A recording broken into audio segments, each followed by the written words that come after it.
What? What? What the hell is this? Harumph.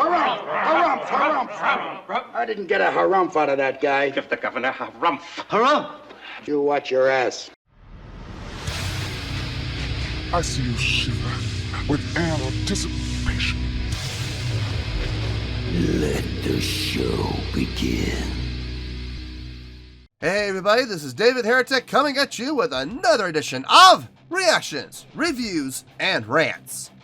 And tonight... Haha, okay. We're coming back to Mark Knopfler. Yes, indeed. Mark Knopfler fans, feeling you. Come on now. Here we go. This is a request from JFK, and this is actually one of JFK's 3 prioritized requests for the month of April for being a gold tier member on the Patreon page. So, here you go, JFK. I hope you enjoy the show, man. JFK wanted to see me react to this song by Mark Knopfler called Postcards From Paraguay. Okay. Have I heard the song before? No, I have not heard the song before. To the best of my knowledge, this does not resonate with me in any way, shape, or form. However, there's always a possibility I may have heard the song in passing and I just don't realize it. So as always, if I start listening to the song and I suddenly go, wait a second, I recognize this song, I'll let you know. That's the truth. You know me, I'm going to be honest with you guys. Mark Knopfler and I have had a very tumultuous relationship. I have done 2 reactions to Mark Knopfler so far. This will be my 3rd. The other 2 were blocked, I disputed them, and in less than a day, they were both rejected. So apparently, Mark Knopfler and the publisher for Mark Knopfler are very protective of his material. So they apparently do not like their material being used for anything else other than for their own uses. So there is a very strong chance that you are watching this on Patreon right now. So if you are, hi, thank you for being a Patreon, supporting the page. I really appreciate it.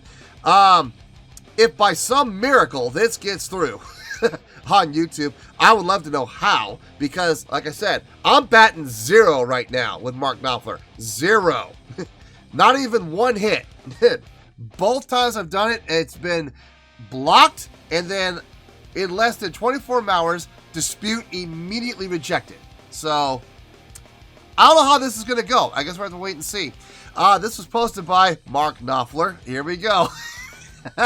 That's never a good sign. And the video has 554,033 views. It'll get you there. Other than that, there's really nothing else left to say. Link to the original video will be down below in the video description for your viewing pleasure at your leisure. Let's get started. What do you say? Are you ready? Are you ready? Because here we go. All right, here we go. Mark Knopfler, Postcards from Paraguay, Berlin 2007 official live video. I'm not even going to go into that. I already know that this is...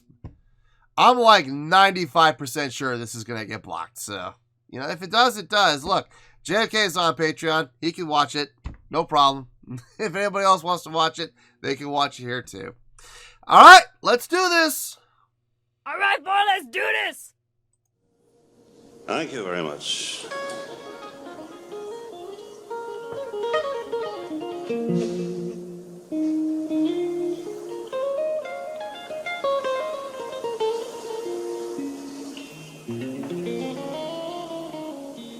Finger picking style. Let's keep on.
Had the power to sign the checks. Wasn't difficult to do. Couldn't stay and face the music. So many reasons why I won't be sending postcards from Paraguay, Paraguay, from Paraguay. It's got a great feel to it, actually. Songs like this normally are not my cup of tea. They're normally not, but I can't believe I'm going to say this. I'm feeling the song, man. I am. I'm grooving to it. I think mostly because of what's happening within the drumming. Using the brushes for starters. Very intelligent choice on the drummer's part.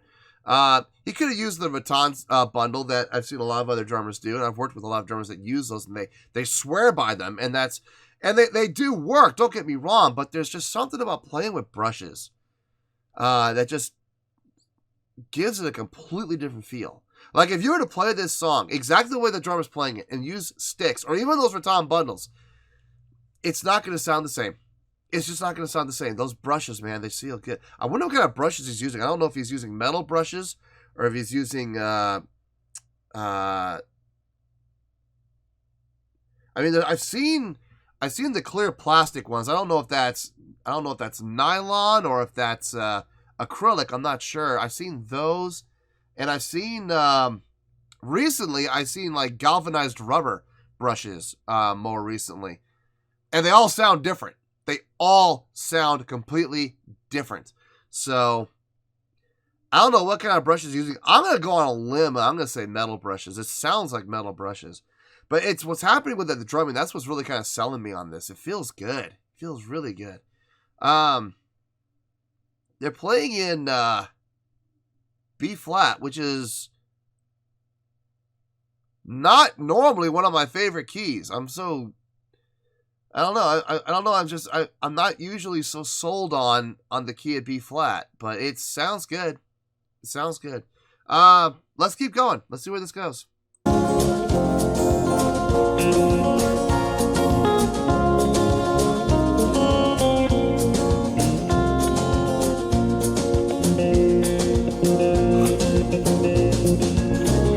Robbed a bank full of dinero, a great big mountain of dough,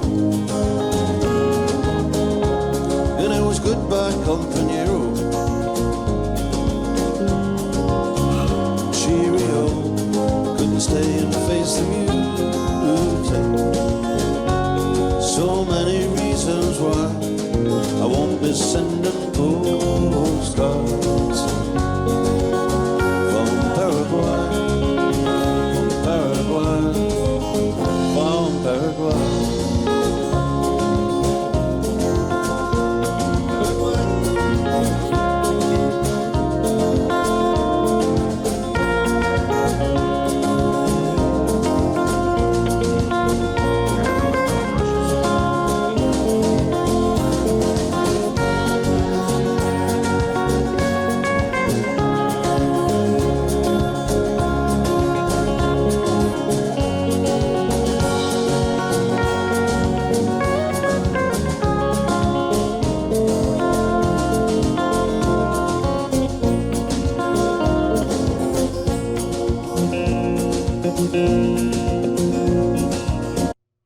Yeah, those brushes look like metal brushes. I kind of glimpse of them right there, and they look like they're metal. I kind of suspected. The bass line in this, it's moving, but it's not going. It's not going too far. It's not going far at all. It's actually staying very close to home. What I mean by that is there's usually a bass pattern, and the bass pattern will usually be based around the 1 and the 5. Okay, usually. Now, you could take that, especially in a song like this, you can go with the 1 and the 5, and you could do the entire song just doing 1, 5, 1, 5, and it'll work. It'll work. But if you're able to throw some 3s and some 4s in there, it sounds even better. I've heard bass players also take it to the extreme and throw some 6s and some 7s in there and some 9s, and I'm just like, wait a minute, whoa. wait a minute. For a song like this, you don't need to go that far out of the wheelhouse. You really don't. You know, 1 to the 5 to the 3 to the 1 to the 5 to the 4 to the 3 to the 1, you know, or, you know, 1, 4, 5, 3, or 1, 3, 5, 4, you know, there's a lot you can play with depending on where in the song the chordal structure is going. You can adjust your bass pattern accordingly. If you're going to go up to the 4, a great pattern to do would be to go to the 1 to the 5 and then down to the 4 to reestablish the new root. That would be a good way to do it. This bass player is keeping things very close to home. I like that. I like that.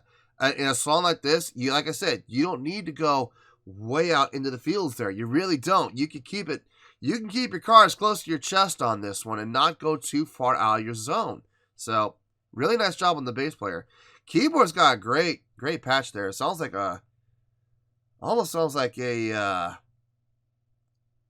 don't know if it's a Hammond or a Rhodes, but it sounds very clean. It sounds good. It's got that little bit of vibrato in there, ever so slight, not overly done. One of the biggest mistakes that people make when they're playing it with a Rhodes or with a Hammond is they turn that vibrato slide way up. And it's just like, you don't need that. You don't need that much. Dial it back about half, you know. But, I mean, there are times, obviously, that you do want a lot of vibrato. But, like, if you're playing, like, a Deep Purple song or something like that, yeah, sure, crank that vibrato, knock yourself out. But, you know, if you're playing something like this, it's more laid back, vibrato up to 2, maybe 3, you know, possibly. But I don't even know about 3. So, no, everything sounded good right here. I'm digging the song. I can't believe I'm going to say that, but I'm digging this tune. It's a lot of fun. I'm getting a lot of great feels out of it. So let's keep going. Never meant to be a cheater. There was blood on the wall. See, I had to steal from Peter to pay what I owed to Paul. Couldn't stay and face the muse. So many reasons why I won't be sending postcards from Paraguay, from Paraguay, from Paraguay.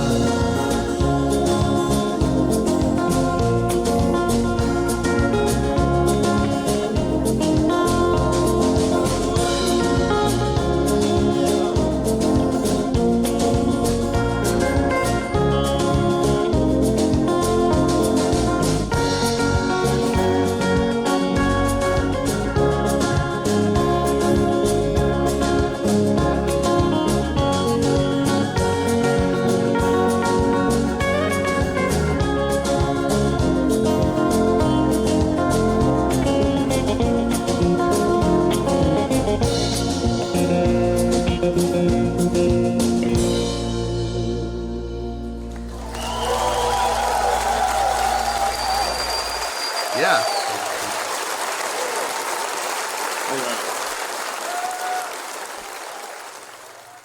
Good song. Really good song. I dug that.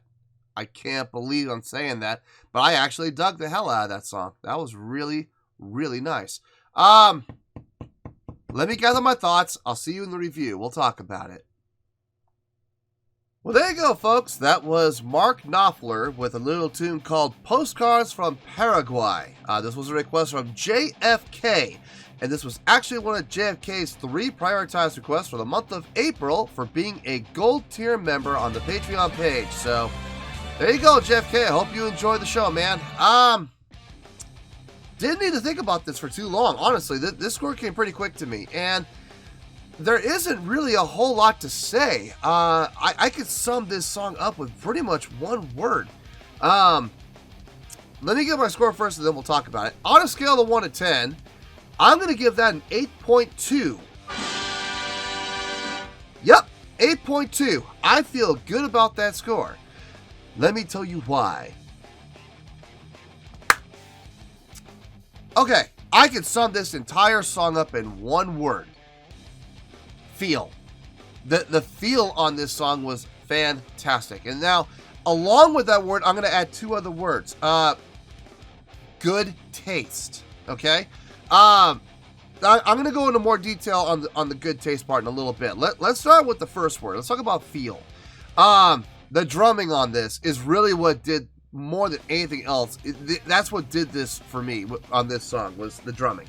The fact that he chose to play with brushes, fantastic choice. Fantastic choice. And I was really happy to see I was right about my guess about him using metal brushes as opposed to like vinyl or acrylic or now they just recently started putting out that galvanized rubber material in the brushes. I'm really glad to see that he was using actual metal brushes. That was cool. That was really cool. It sounded so good, and the pattern he was playing. I'll get to that in a little bit. The keyboard player, not too much vibrato on that Rhodes / Hammond sound, which I was really happy about. I cannot tell you how many piano players I've seen, heard, and even played with that they see that vibrato knob and they're just like, oh, let's turn it all the way up to 8. And I'm like, no, you really don't need to go any further than 3, man. You really don't. You know, and then the band leader has to chew him out and say, you're doing it again. You know, turn it down. No, very, very nice job on the piano. Great job filling out the sound, making it sound super full. The bass playing on this, I talked at length about him already. I'm just going to bullet point a couple of things here. The tone he was getting, fantastic tone. Loved his approach to the bass playing on this song. I'll talk a little bit more about that in a little bit. The acoustic guitar. I'm going to be honest with you. I don't really feel like the acoustic guitar really added or detracted anything for the song. It was just kind of middle of the road for me. Could the song have done without him? I believe wholeheartedly the song could have done without him on this song. I don't believe it was a necessity. At the same time, though, he wasn't doing anything to hurt the song. So when it comes to the acoustic guitar, I'm kind of indifferent. I don't really go either way with him on this. It wasn't helping, but it also wasn't hurting. So we'll leave it alone at that. Mark's style on this guitar, the finger picking style, I dug that. I really dug it. Utilizing his thumb, his thumb, middle, and index fingers to do pretty much all the playing. His ring finger and his pinky pretty much stayed out of the way, which was, it was interesting to see. It wasn't like a full-blown flamenco style or anything like that. No, it was just simple, basic finger picking, and it sounded really good. It sounded mellow. It had, I'll go back into more about that later, but it sounded really good. I really dug it. Now, that's when it comes to feel. Now, let's talk about the other half of this equation. Good taste. What I mean by that is everybody played tastefully. Starting with Mark. Let's go backwards. Starting with Mark. His style of playing on this, with that finger-picking style, not playing overly loud, not playing overly complex, not playing in, or even picking even in a way that was harsh or made it sound a little too bright. No, everything was very mellow on this with his playing. Very nice touch. Even when he would do his little solos lines, even those were subdued. And I'm usually a big fan of, you know, solos and whatnot, but I gotta say, I can appreciate the fact that he did not go over the top with his guitar solos here. It sounded very nice, very conducive to the song. Again, the acoustic guitar player, I'm indifferent. The bass player, man, what he was playing was so tasteful. Locking in with the drummer and not playing out of the wheelhouse, not going so far out with what he was playing that it lost context. It all stayed within the context of the song. The patterns he was playing, a lot of ones, a lot of fives, 1 to 5, and then 1 to 3 to 5, 1 to 5 down to 4, or 1 3 5 down to 4. You know, and then, you know, playing going down to the 5 and coming back up to the root. You know, it's just very tasteful, very root based, but still moving around a little bit, moving around enough that the bass never got stagnant. You know what I mean? We've all seen bass players do that too. So I thought the bass player did a fantastic job on this. I cannot say enough about that drummer, man. So tasteful. The pattern he was playing. Not just the fact that he was playing with the brushes, but the pattern he was playing with the brushes. You know, just so nice and light, not heavy-handed on those brushes. A lot of people think, well, I'm playing with brushes, so that gives me the freedom to hit hard. No, if anything, you should be hitting those softer. You know, the whole reason you're playing with brushes in the first place is to be able to play softer, not harder, and use that as an excuse to, you know, well, I'm playing with brushes, so it won't be as loud. Yeah, you're right. It won't be as loud, but if you start hammering with brushes, it's going to sound horrible. So I was really glad to see the drummer kept it low, kept it real low. Same thing with the keyboard player. I mean, don't get me wrong, he was filling out the sound, and when called upon, he did take the lead, but even when he took the lead, it wasn't blasting everybody else out of the water. It was a little slight increase in volume, and then when it came time, when he was done, decrescendoed back down again, and very tastefully done. So good taste all the way across on this song. That mixed with some great feelings in the song too. I like I said, this is not normally my cup of tea. I would not normally go looking for a song like this, but I enjoyed the hell out of it. I did, and I would absolutely listen to this song again without question and without hesitation. I enjoyed this. I'll have to be in the mood for it. Like, this is not something I'm just gonna put on at random and just listen to it at any. This is not what I would call a go-to. But if I was in the mood to listen to a song like this is going to be at the top of the list, I guarantee it. So it's a great song. I enjoyed it, and that is why it's named the 8.2. So 8.2, final score. I have spoken. Well, that's going to do it for this edition of Reactions, Reviews, and Rants. Hope you all enjoyed the show. Hopefully I was able to entertain you. If I was able to put a smile on your face and brighten your day, that did my job, and I'm so glad I could do it.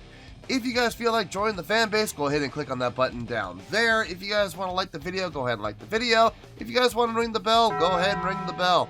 It honestly doesn't make any difference at all to me, but if you guys feel like doing these things, then by all means, feel free to do so. Well, that's going to do it for the night, folks. Thank you very much for watching, and as always, this is David Heretic signing off, reminding you to stay fabulous and support each other. Later. Peace.